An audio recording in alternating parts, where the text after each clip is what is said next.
온 세상이 봄빛으로 찬란한 부활의 계절에 우리 함께 생각해 봅니다. 하나님께서 가장 기뻐하시고 우리가 모두 좋아할 아름다운 일이 무엇일까요? 시편을 읽으면서 깨달은 것은 우리가 하나님을 찬양하는 가장 큰 이유가 그분이 곧 창조주이시기 때문입니다. 하나님은 세상을 만드실 때 빛과 하늘, 땅과 바다, 해와 달, 새와 짐승을 차례로 만드셨어요. 그때마다 하나님께서는 보시기에 좋았더라, it was good 이렇게 기록하게 하셨습니다. 그런데 마지막 정점을 찍은 인간 창조 이후 그 말씀은 보시기에 심히 좋았더라, it was very good 이렇게 바뀝니다. 무엇이 very good이었던가요?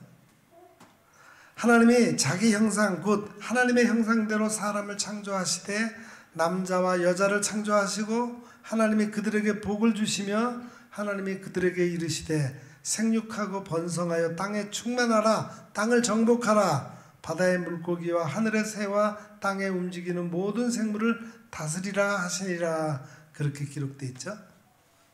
이 말씀대로 남자와 여자가 가정을 이루어 그 자녀들이 생육하고 번성하는 일을 하나님이 심히 좋아하셨다는 겁니다. 그래서 사람들은 자녀들이 오순도순 잘 살면서 하나님을 공경하고 부모에게 순종하는 것을 가장 기쁜 일로 여깁니다. 하지만 인간의 역사 초기에 형제끼리 서로 불화하고 다툼 끝에 가인이 동생 아벨을 살해하는 일이 벌어졌어요. 이것은 하나님의 진노를 불러왔고 부모의 아픔은 영원한 마음의 상처가 되었습니다. 가정의 불화는 이 세상에서 가장 견디기 어려운 아픔과 상처로 남습니다. 아브라함은 조카 롯을 아들처럼 기르며 데리고 살았습니다. 처음에는 대단히 고초가 많았으나 얼마 후 하나님의 은혜로 소유가 제법 많아졌어요. 그러나 재산이 늘어나면 행복하기만 하던가요? 인생의 곤란한 문제가 다시 발생합니다. 이제 더는 조카와 함께 살지 못할 조건이 되어버렸어요. 아브라함의 종들과 롯의 종들이 서로 다투고 숙질 간의 관계도 예전과 같지 않게 된 겁니다. 결국에는 재산을 나눠 헤어지기로 했습니다. 이 과정에서 조카가 좋은 땅을 먼저 선택해 차지해 버렸습니다. 아브라함은 조카 롯의 행동을 조용히 가슴에 묻어두었으나 나중에 멸망의 땅 소돔으로 들어간 그의 가족들을 떠올리며 애통의 기도를 드려야만 했습니다. 롯의 후손은 모압과 암몬의 조상이 되어 이스라엘과 대대로 적대관계에 놓이게 됩니다. 하나님께서는 이런 혈연관계보다 더 선하고 아름다운 공동체를 말씀하셨습니다.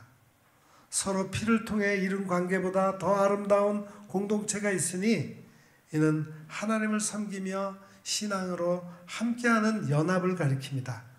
같은 믿음을 고백하며 인생길을 걸어가는 교회 공동체의 조화와 일치를 오늘의 시편이 아름다운 영상으로 우리에게 보여주고 있습니다. 시편 133편, 이 짧은 시를 지은 사람이 다윗이라고 성경에 기록되어 있습니다. 다윗은 자기의 가족보다 또 나라의 백성이나 12지파의 연합보다 더 아름다운 것이 믿음의 공동체라는 점을 마음에 새겼습니다. 하나님의 성전을 짓기를 늘 마음에 소망했던 다윗은 성소에 올라가 하나님을 섬기는 사람들이 함께 이루어가는 공동체를 가장 이상적으로 여겼습니다. 가족이나 지파보다 주님을 믿는 사람들이 한자리에 모이는 것이 더 아름다운 일이라고 확신했습니다. 그 모임은 거룩하고 순수한 모습을 띠고 있어요. 오늘 시편 133편은 두 가지의 환상적인 영상을 우리에게 보여주고 있습니다. 첫 번째 영상은 구약에서 존귀한 의식인 향유를 바르는 예식입니다. 하나님의 종으로서 기름 부음을 받을 때 그 기름은 가장 좋은 올리브로 담아낸 향유를 사용합니다. 대제사장의 대표적인 인물은 아론이죠. 보배로운 기름을 아론의 머리에 부으면 머리를 적신 그 기름이 수염을 타고 내려옵니다.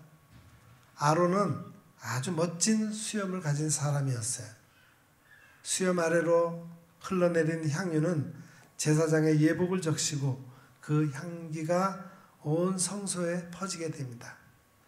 아론의 머리에만 머물지 않고 이 기름은 교회 공동체와 성도들의 인생을 향기로 채워줍니다.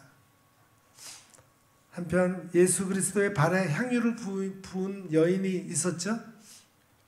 마리아는 지극히 비싼 향유 곧 순전한 나드 한 그릇을 가져다가 예수의 발에 붓고 자기 머리털로 그의 발을 닦으니 향유 냄새가 집에 가득하더라. 그렇게 되어 있습니다. 그 여인의 이름이 베다니에서 살던 마리아였습니다. 이 향유 값이 노동자의 1년 임금에 해당되는 300데나리온이었다고 합니다. 그렇게 비싼 기름을 아낌없이 주님의 발에 부어 그리스도의 장례를 예비했습니다. 선하고 아름다운 행동으로 영원히 기억되고 있습니다. 아론의 머리에 부은 기름과 그리스도의 발에 부은 기름은 하나님의 공동체에 있는 사람들에게 향기롭게 퍼지며 영적으로 모두 한 몸임을 깨닫게 해주는 계기가 되었습니다. 믿음의 공동체는 거룩하고 향기로운 연합이라는 사실을 영상처럼 보여주신 말씀입니다.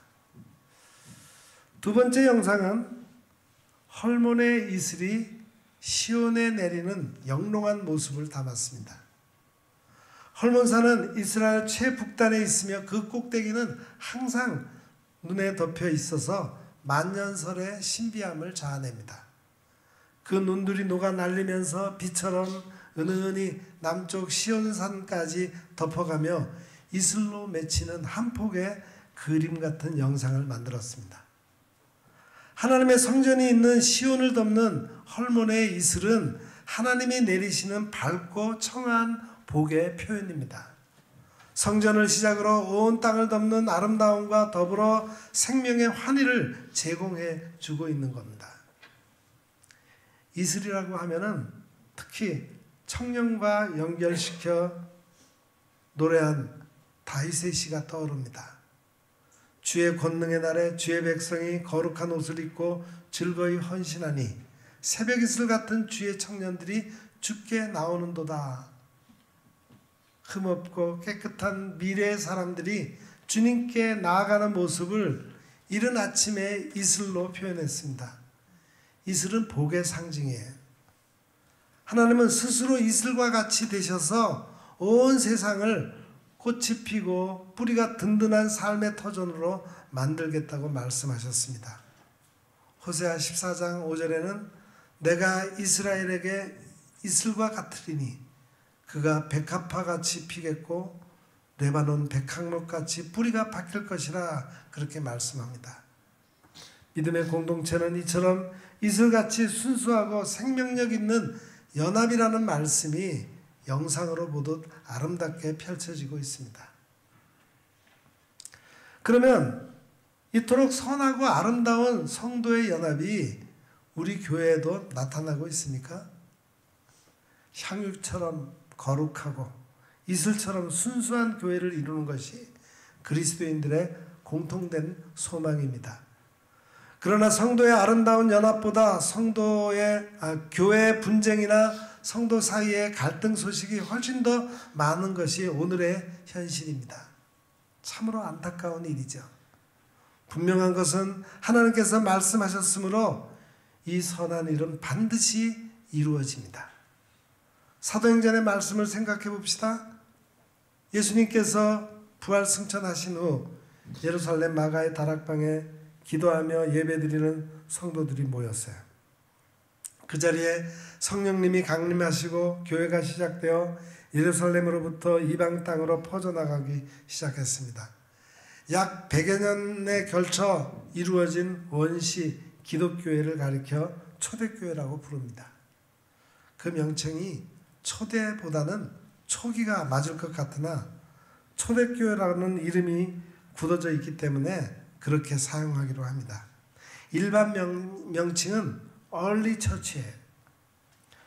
초대교회는 우리가 추구하는 이상적인 교회의 모습입니다. 선하고 아름다우며 역사적이고 모범적인 공동체였습니다. 그래서 사람들은 교회에 어려움이 생길 때마다 초대교회로 돌아가자라는 슬로건을 내걸기도 합니다. 초대교회는 어떤 공동체였기에 그처럼 이상적이고 모범적이었을까요? 초대교회가 중점을 둔 일은 다음 네 가지였습니다. 그들이 사도의 가르침을 받아 서로 교제하고 떡을 떼며 오로지 기도하기를 힘쓰니라. 그 첫 번째가 주님의 말씀을 받는 것이었습니다. 말씀을 듣고 배우는 것이 교회의 연합을 이루는 핵심이에요. 그러나 이것만으로 성도의 의무가 끝나지 않습니다. 두 번째가 성도의 교제입니다. 진실한 마음으로 형제 사랑을 발휘하는 것이 하나님께서 좋아하시는 아름다운 교회의 모습입니다.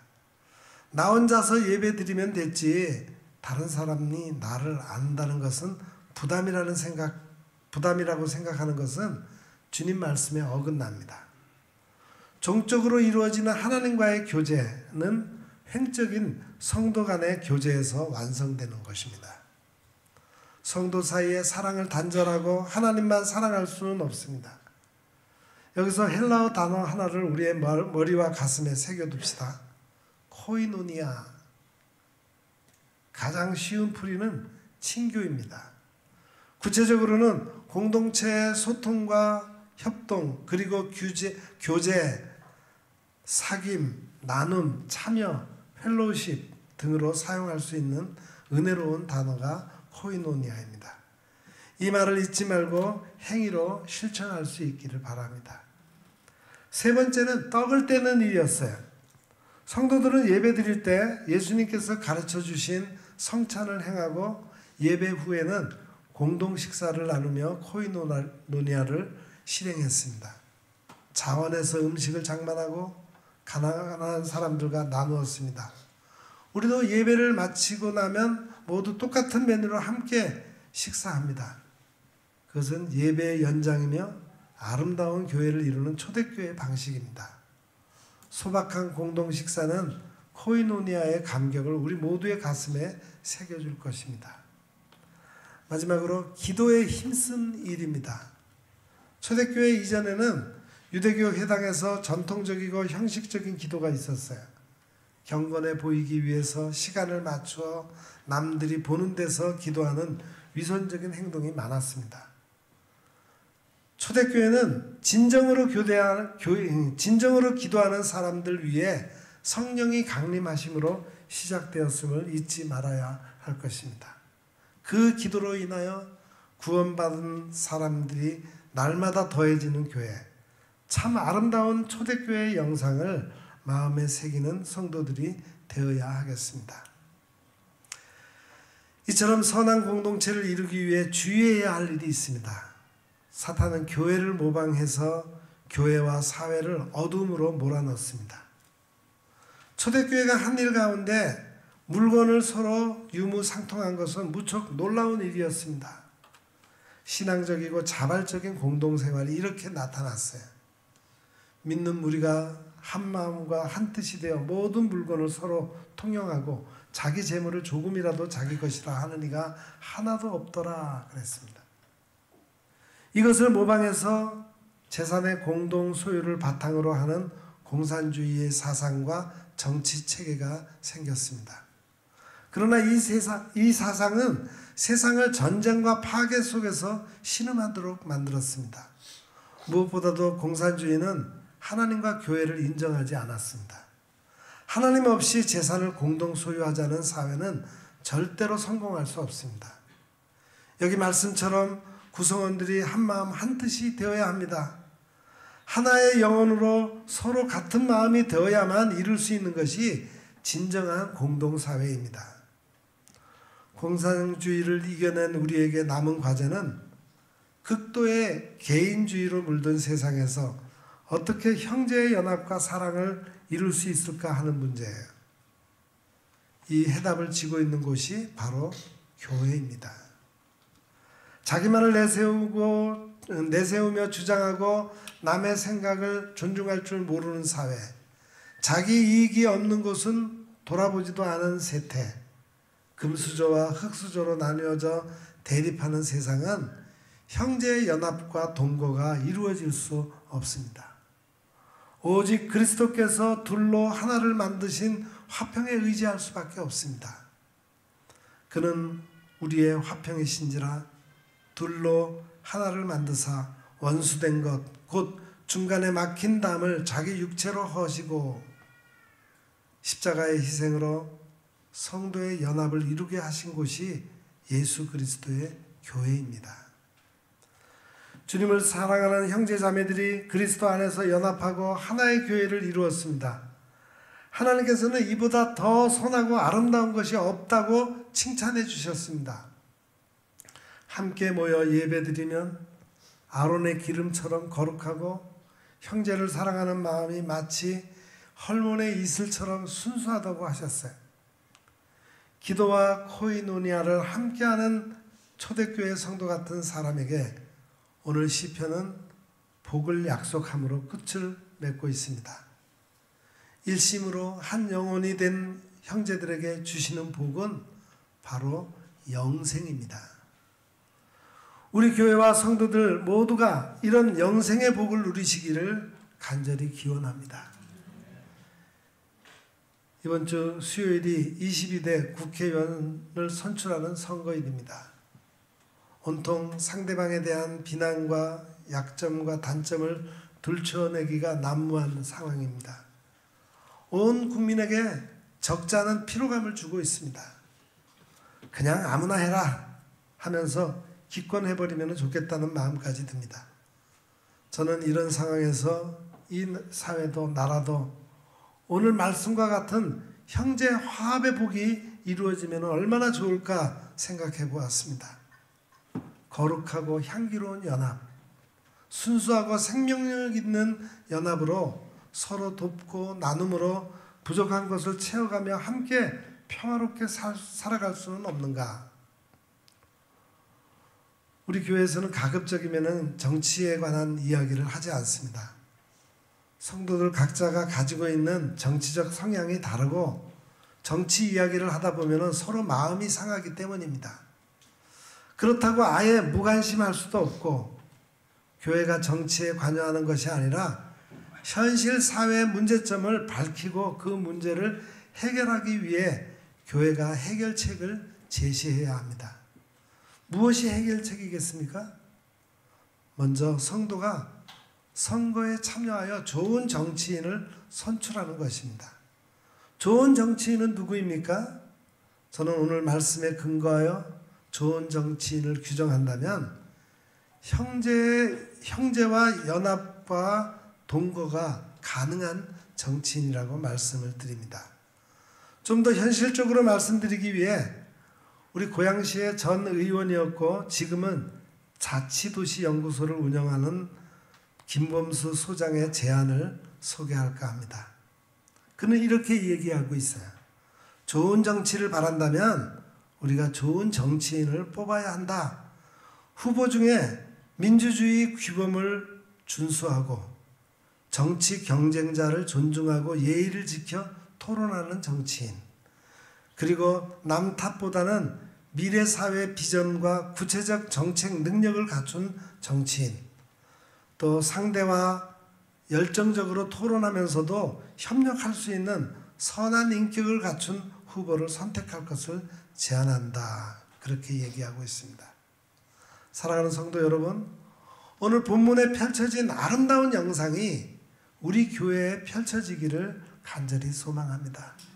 그 아름다움이 우리나라 정치계에도 퍼져나가기를 기도합니다.